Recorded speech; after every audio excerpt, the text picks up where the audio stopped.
Hello everyone. Class 9 chapter 3 Nazism and the rise of Hitler. इस chapter के पिछले video में हम लोगों ने जर्मनी के इकोनॉमिक क्राइसिस के बारे में जाना, इकोनॉमिक क्राइसिस के बाद क्या हुआ, आफ्टर इफेक्ट्स के बारे में जाना और जर्मनी के पॉलिटिकल सिचुएशन के बारे में जाना और ये समझा कि वो कौन कौन से हालात थे जिसने हिटलर को सत्ता में आने का अवसर प्रदान किया। अब इस वीडियो में हम लोग हिटलर के बारे में समझना शुरू करेंगे, हिटलर के बारे में पढ़ना शुरू करेंगे कि हिटलर किस तरीके से हिटलर की शक्तियों का उदय हुआ, जिसमें हम लोग 6 पॉइंट के बारे में पढ़ेंगे। अबाउट एडोल्फ हिटलर, हिटलर कौन था, why Hitler was so popular, Hitler इतना मशहूर क्यों हुआ, हिटलर स्टाइल ऑफ पॉलिटिक्स और नाजी प्रोपोगेंडा और नाजी आइडियोलॉजी कि हिटलर के पॉलिटिक्स करने के तरीके क्या क्या थे, dictatorship policy of Hitler, Hitler ने किस तरह से तानाशाही की नीतियों को अपनाया, हिटलर्स फॉरेन पॉलिसी कि हिटलर की विदेश नीतियां क्या थीं, and cause of second world war और द्वितीय विश्व युद्ध के कारण क्या क्या थे। इस वीडियो में हम लोग पहले 3 पॉइंट्स के बारे में जानेंगे कि हिटलर कौन था, हिटलर इतना मशहूर क्यों हुआ और हिटलर की जो नाजी प्रोपोगेंडा था उसके बारे में हम लोग जानेंगे। तो शुरू करते हैं। अबाउट एडोल्फ हिटलर कि हिटलर कौन था। Born in 1889 in Austria, Hitler का जन्म 1889 में ऑस्ट्रिया में हुआ। Hitler spent his youth in poverty, Hitler ने अपने जो यूथ है, अपने जो किशोरावस्था है वो उसने काफ़ी गरीबी में बिताई थी।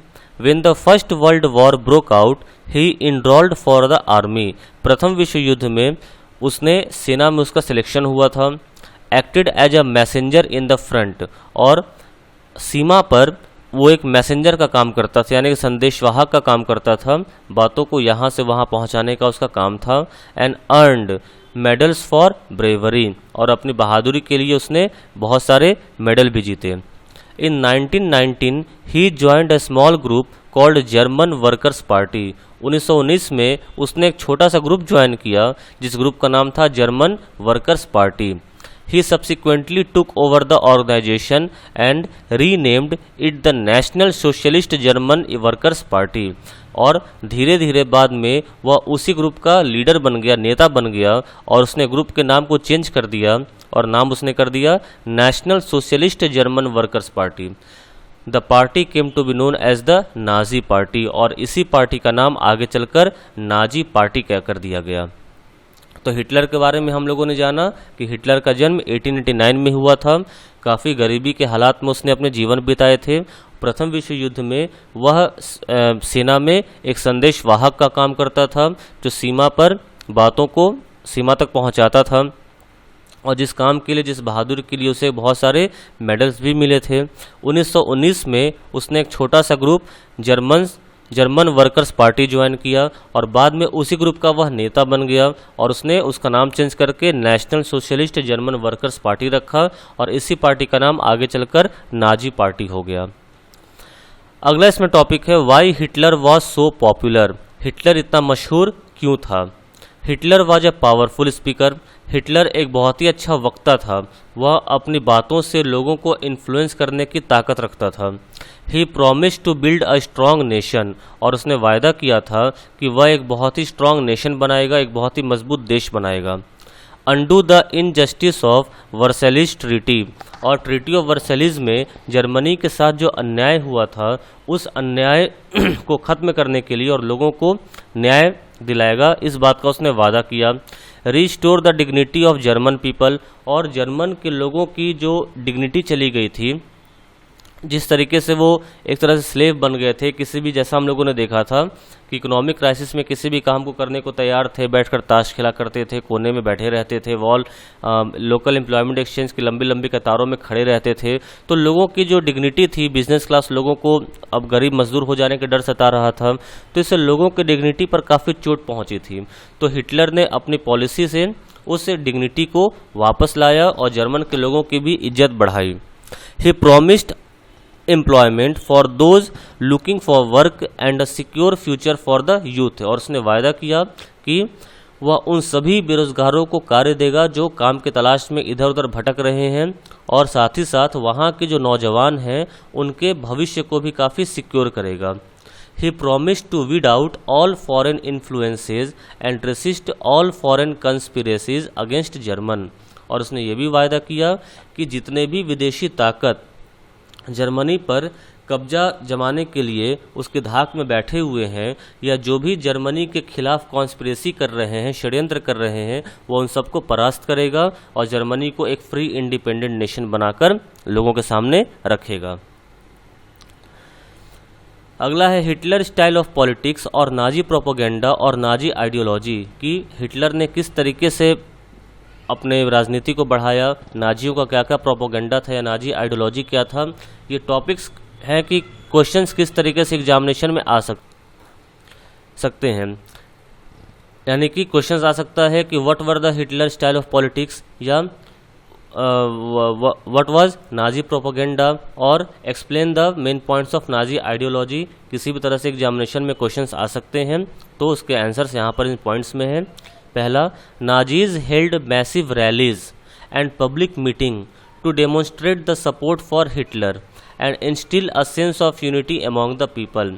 यानी जो नाजी पार्टी के जो कार्यकर्ता थे उन्होंने बहुत ही बड़ी बड़ी रैलियां चलाईं, यानी जैसे रैलियां होते हैं जहाँ पर प्रदर्शन किए जाते हैं, जिंदाबाद के नारे लगते हैं, किसी के प्लान्स के बारे में बताया जाता है, एंड पब्लिक मीटिंग, और बहुत सारे उसने पब्लिक गैदरिंग करके वहाँ पर उनकी मीटिंग की, to demonstrate the support for Hitler, और वहाँ पर उन्होंने हिटलर के नीतियों को बताया कि हिटलर ने ये वादा किया है, हिटलर डिग्निटी को वापस करेगा, जो पॉइंट्स हम लोगों ने ऊपर पढ़े थे, उन सब बातों को बताकर वहाँ से लोगों के लिए हिटलर के लिए सपोर्ट मांगते थे।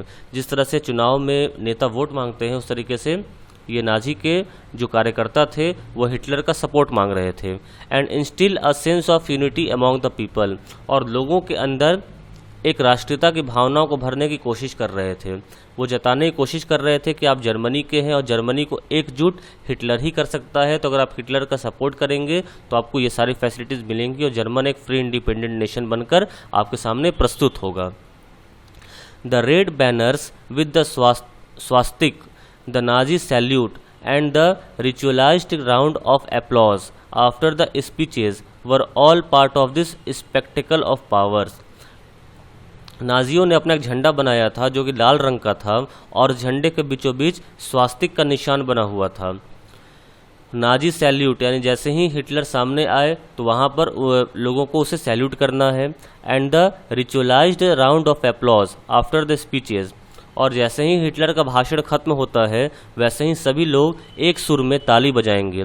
इन सभी नियमों को इम्पोज किया गया था बस उनके अंदर एक सेंस ऑफ यूनिटी को जगाने के लिए, और ये दर्शाने के लिए कि हिटलर की जो ताकतें क्या क्या हैं और हिटलर के सम्मान में लोगों को ये कार्य करने चाहिए। Nazi propaganda skilfully projected Hitler as a messiah, और नाजियों ने हिटलर को एक मसीहा के तौर पर पेश किया, यानी एक saviour, as someone who had arrived to deliver people from their distress, यानी उसे एक मसीहा के तौर पर पेश किया कि वो एक ऐसा मसीहा है जो लोगों को उनकी समस्याओं से, उनकी संकटों से उबारेगा और उन्हें बिल्कुल पहले वाली स्थिति में लाकर खड़ा कर देगा। यानी कि जहाँ पर लोग फ्री थे, खुशहाल थे, उन्हें किसी तरह की कोई दिक्कतें नहीं थीं, ऐसी परिस्थिति में लोगों को लाकर खड़ा करेगा। ये एक ऐसा मसीहा है। It is an image that captured the imagination of the people whose sense of dignity and pride had been shattered and who were living in a time of acute economic and political crisis।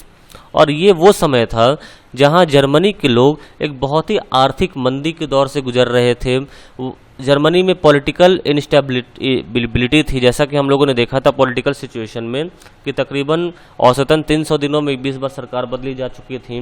तो इस तरह के situations में जब लोगों ने Hitler के बारे में जाना, उसके बारे में समझा, तो उन्हें आशा के किरण दिखाई दी। वो एक ऐसा इमेजिनेशन था जो लोगों को वैसा ही एक इमेज चाहिए था अपने नेता के रूप में, जो जर्मनी को एक सूत्र में बांध सके, विदेशी ताकतों से उनकी रक्षा कर सके और जर्मनी के जो बिगड़े हुए हालात हैं उसे सुधार सके। तो लोगों की जो प्राइड की, जो डिग्निटी की जो बिल्कुल हत्या हो चुकी थी, जब वो लोगों को वापस मिलनी शुरू हुई तो लोगों ने हिटलर को भी एक मत से स्वीकारना शुरू कर दिया। तो ये था हिटलर, किस तरीके से हिटलर का उदय हुआ और उसने क्या क्या उसके प्रोपोगेंडा थे, उसके क्या क्या उसकी आइडियोलॉजी थी, यहाँ पर हम लोगों ने उसके बारे में जाना। एक उसका सारांश हम लोग फिर से देखते हैं और फिर हम लोग आगे बढ़ेंगे कि अर्थव्यवस्था, राजनीति और समाज में गहराते जा रहे इस संकट ने हिटलर के सत्ता में पहुंचने का रास्ता साफ कर दिया। 1889 में ऑस्ट्रिया में जन्मे हिटलर की युवावस्था बेहद गरीबी में गुजरी थी। रोजी रोटी का कोई जरिया न होने के कारण पहले विश्व युद्ध की शुरुआत में उसने भी अपना नाम फौजी भर्ती के लिए लिखवा दिया था। भर्ती के बाद उसे अग्रिम मोर्चे पर संदेशवाहक का काम किया, कॉर्पोरल बना और बहादुरी के लिए उसने तगमे भी हासिल किए। जर्मन सेना की पराजय ने तो उसे हिला दिया था, लेकिन वर्साय की संधि ने तो उसे आग बबूला ही कर दिया। 1919 में उसने जर्मन वर्कर्स पार्टी नामक एक छोटे से समूह की सदस्यता ले ली। धीरे धीरे उसने इस संगठन पर अपना नियंत्रण कायम कर लिया और उसे नेशनल सोशलिस्ट पार्टी का नया नाम दिया। इसी पार्टी को बाद में नाजी पार्टी, या जिसे हिंदी में हम लोग नात्सी भी कहते हैं, नात्सी पार्टी के नाम से जाना गया। 1923 में ही हिटलर ने बवेरिया पर कब्जा करने, बर्लिन पर चढ़ाई करने और सत्ता पर कब्जा करने की योजना बना ली थी। इन दुस्साहसिक योजनाओं में वह असफल रहा। उसे गिरफ्तार कर लिया गया। उस पर देशद्रोह का मुकदमा भी चला, लेकिन कुछ समय बाद उसे रिहा कर दिया गया। नात्सी राजनीतिक खेमा 1930 के दशक के शुरुआती सालों तक जनता को बड़े पैमाने पर अपनी तरफ आकर्षित नहीं कर पाया, लेकिन महामंदी के दौरान नात्सीवाद ने एक जन आंदोलन का रूप ग्रहण कर लिया।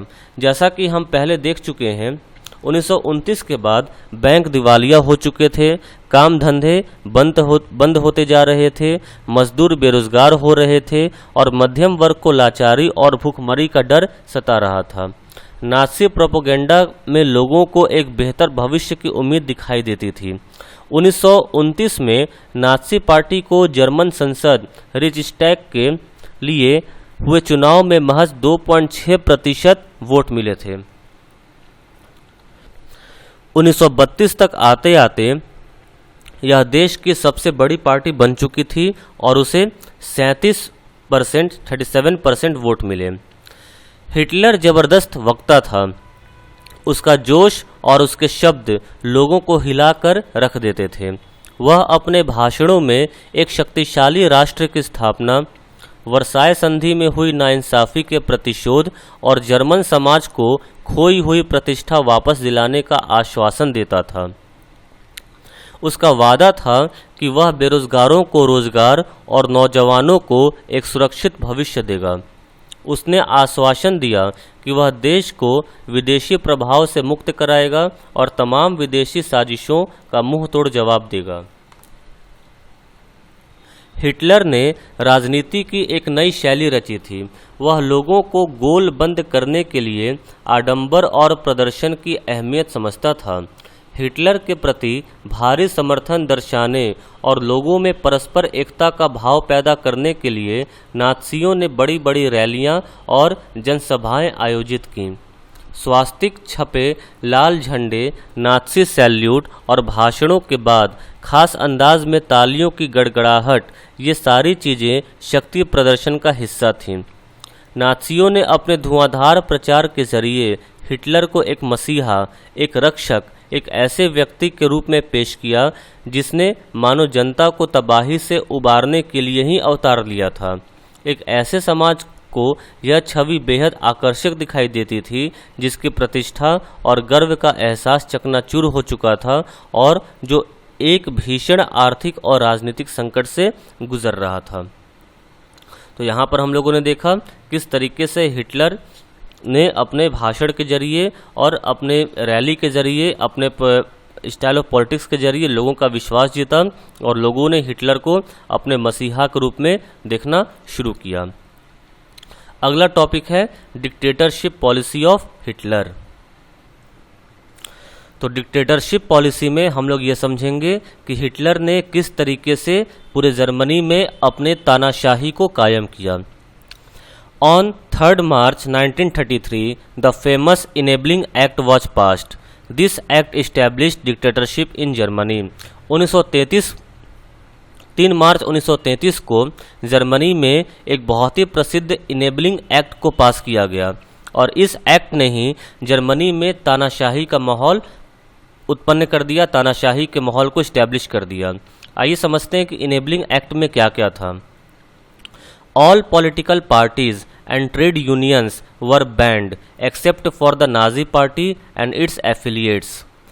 यानी अब जर्मनी में सिवाय नाजी पार्टी और नाजी पार्टी के समर्थकों के अलावा अब और भी कोई भी पॉलिटिकल पार्टी या कोई भी ट्रेड यूनियन सभी को बैन कर दिया गया, सभी को गैर सरकारी ठहरा दिया गया। यानी कि नाजी पार्टी और उसके सहायकों के अलावा अब और कोई राजनीतिक पार्टी पूरे जर्मनी में हो ही नहीं सकती थी और नाजियों के अलावा और कोई ट्रेड यूनियन हो ही नहीं सकता था। The state established complete control over the economy, media, army and judiciary. यानी कि जर्मनी में आर्थिक यानी कि इकोनॉमी तौर पर, मीडिया के तौर पर, आर्मी और जुडिशियरी, इन सभी चीज़ों पर पूरे अब हिटलर का ही अधिकार हो चुका था। यानी बिना हिटलर के आदेश के कोई भी इकोनॉमिक एक्टिविटीज़ मीडिया कुछ भी अपने अनुसार नहीं छाप सकती थी। वही छापती जो नाजियों के पक्ष में था, हिटलर के पक्ष में था, उसके खिलाफ कुछ भी लिखना यह गैर कानूनी बना दिया गया। सेना में और जुडिशियरी में सिर्फ नाजियों के ही लोग थे, यानी कि हिटलर जिसे चाहता था बस उसे ही अपॉइंट करता था और उसके ही कहे हुए नियमों के अनुसार काम करना पड़ता था। Special surveillance and security forces were created to control and order society in ways that the Nazi wanted. और अपने समाज को, अपने देश को बिल्कुल अपने तरीके से चलाने के लिए स्पेशल सिक्योरिटी फोर्सेस का भी गठन किया गया। Apart from the already existing regular police in green uniform या और एसे और the storm troopers, this include. यानी कि जर्मनी में पहले से रेगुलर पुलिस तो थी जिसे ग्रीन यूनिफॉर्म या एसे या स्टॉर्म ट्रूपर्स कहा जाता था। उसके अलावे हिटलर ने गेस्टापो यानी कि secret state police, criminal police और सिक्योरिटी सर्विसेज यानी एसएस, ये सॉरी यहाँ एसडी हो गया है, ये एसएस होगा, डबल एस, कि रेगुलर पुलिस के अलावे secret state police, criminal police और सिक्योरिटी सर्विसेज, इनका भी गठन हिटलर ने किया था ताकि वो पूरे तरीके से पूरे जर्मनी के हर क्षेत्र पर, चाहे वो इकोनॉमिक हो, सोशल हो, पॉलिटिकल हो, आर्मी हो, मीडिया हो, जुडिशियरी हो, हर क्षेत्र पर वो अपना कब्जा बनाए रखे और उसे पता रहे कि किस क्षेत्र में क्या हो रहा है, लोग अपनी मनमानी न कर सकें। People could now be detailed in Gestapo torture chambers, rounded up and sent to concentration camps, deported at will or arrested without any legal procedures। और वो सभी लोग जो नाजी के पॉलिसी से ताल्लुकात नहीं रखते थे, यानी उसे वो गलत मानते थे, उसका हिटलर का विरोध करते थे, उन सभी लोगों को गेस्टापो द्वारा बनाए गए टॉर्चर चेम्बर्स, जिनको कंसंट्रेशन कैंप भी कहा जाता है, वहाँ पर भेज दिया जाता था। वहाँ लोगों को गिरफ्तार करके बिना कोई लीगल प्रोसीजर के, यानी कि बिना कोई कानूनी कार्रवाई के, पुलिस जिसे चाहे उसे गिरफ्तार करके कंसंट्रेशन कैंप में डाल देती थी। कंसंट्रेशन कैंप एक ऐसी जगह थी जहाँ पर लोगों को गिरफ्तार करके कैद रखा जाता था और उसके चारों ओर बिजली की तारें बिछा दी गई थी ताकि कोई भी उसे फान कर बाहर न जा सके। एक तरह से इसे हम काला पानी समझेंगे। जैसे हिंदुस्तानियों को काले पानी की सजा पर भेज दिया जाता था, वैसे ही जर्मनी में कंसंट्रेशन कैंप बनाए गए थे हिटलर के द्वारा, नाजियों के द्वारा। The police forces acquired powers to rule with impunity. और पुलिस को बेहिसाब शक्तियां दे दी गई थीं और पुलिस के खिलाफ किसी भी तरह का कोई एक्शन नहीं लिया जा सकता था, तो पुलिस अपने मनमाने तरीके से अपनी बात को मनवाती थी और जिन लोगों को गिरफ्तार करना होता था उन लोगों को वो गिरफ्तार कर लेती थी, उस पर कोई रोक टोक नहीं लगाया गया था। तो यहाँ पर हम लोगों ने देखा किस तरीके से हिटलर की जो तानाशाही नीतियाँ थी उसने पूरे जर्मनी पर लगा दी थी। एक बार फिर से इसका हम लोग सारांश देख लेते हैं कि 30 जनवरी 1933 को राष्ट्रपति हिंडनबर्ग ने हिटलर को चांसलर का पदभार संभालने का न्योता दिया। यह मंत्रिमंडल में सबसे शक्तिशाली पद था। तब तक नात्सी पार्टी रूढ़िवादियों को भी अपने उद्देश्यों से जोड़ चुकी थी। सत्ता हासिल करने के बाद हिटलर ने लोकतांत्रिक शासन की संरचना और संस्थानों को भंग करना शुरू कर दिया। फरवरी महीने में जर्मन संसद भवन में हुए रहस्यमयी अग्निकांड से उसका रास्ता और आसान हो गया। 28 फरवरी 1933 को जारी किए गए अग्नि अध्यादेश यानी फायर डिक्री के जरिए अभिव्यक्ति, प्रेस एवं सभा करने की आज़ादी जैसे नागरिक अधिकारों को अनिश्चित काल के लिए निलंबित कर दिया गया। वाइमार रिपब्लिक ने इन अधिकारों को काफ़ी महत्वपूर्ण स्थान प्राप्त था। इसके बाद हिटलर ने अपने कट्टर शत्रु कम्युनिस्टों पर निशाना साधा। ज़्यादातर कम्युनिस्टों को रातों रात कंसंट्रेशन कैंपों में बंद कर दिया गया। कम्युनिस्टों को बर्बर दमन किया गया। लगभग 5 लाख की आबादी वाले ड्यूसलेडॉर्फ शहर में गिरफ्तार किए गए लोगों की बची खुची 6,808 फाइलों में से 1440 सिर्फ कम्युनिस्टों की थी। नात्सियों ने सिर्फ कम्युनिस्टों का ही सफाया नहीं किया। नात्सी शासन में कुल 52 किस्म के लोगों को अपने दमन का निशाना बनाया गया। 3 मार्च 1933 को प्रसिद्ध विशेषाधिकार नियम, जिसे इनेबलिंग एक्ट भी कहा जाता है, उसे पारित किया गया। इस कानून के जरिए जर्मनी में बाकायदा तानाशाही स्थापित कर दी गई। इस कानून ने हिटलर को संसद को हाशिए पर धकेलने और केवल अध्यादेशों के जरिए शासन चलाने का निरंकुश अधिकार प्रदान कर दिया। नात्सी पार्टी और उससे जुड़े संगठनों के अलावा सभी राजनीतिक पार्टियां और ट्रेड यूनियनों पर पाबंदी लगा दी गई। अर्थव्यवस्था, मीडिया, सेना और न्यायपालिका पर राज्य का पूरा नियंत्रण स्थापित हो गया। पूरे समाज को नात्सियों के हिसाब से नियंत्रित और व्यवस्थित करने के लिए विशेष निगरानी और सुरक्षा दस्ते गठित किए गए। पहले से मौजूद हरी वर्दीधारी पुलिस और स्टॉर्म ट्रूपर्स के अलावा गेस्टापो यानी गुप्तचर राज्य पुलिस, एसएस अपराध नियंत्रण पुलिस और सुरक्षा सेवा का भी गठन किया गया। इस नवगठित दस्तों को बेहिसाब असंवैधानिक अधिकार दिए गए और इन्हीं की वजह से नात्सी राज्य को एक खूंखार आपराधिक राज्य की छवि प्राप्त हुई। गेस्टापो के यंत्रणा गृहों में से किसी को भी बंद किया जा सकता था। ये नए दस्ते किसी को भी यातना गृहों में भेज सकते थे। किसी को भी बिना कानूनी कार्रवाई के देश निकाला दिया जा सकता था या गिरफ्तार किया जा सकता था। दंड की आशंका से मुक्त पुलिस बलों ने निरंकुश और निरपेक्ष शासन का अधिकार प्राप्त कर लिया था। तो यहाँ पर हम लोगों ने देखा कि हिटलर ने किस तरह से अपनी डिक्टेटरशिप पॉलिसी अपनाई और पूरे जर्मनी पर उसने अपना कब्जा कर लिया। तो इस वीडियो में इतना ही। अगले वीडियो में हम लोग हिटलर की विदेश नीति और द्वितीय विश्व युद्ध के कारण के बारे में पढ़ेंगे कि वो कौन कौन से कारण थे जिसने द्वितीय विश्व युद्ध होने पर मजबूर किया और उसमें जर्मनी की किस तरीके से हार हुई। इन विषयों पर हम लोग चर्चा करेंगे। अगर इस वीडियो में किसी टॉपिक को समझने में परेशानी हुई हो तो कमेंट सेक्शन में कमेंट कर सकते हैं, वहाँ पर आपको इसका जवाब मिल जाएगा। Thank you.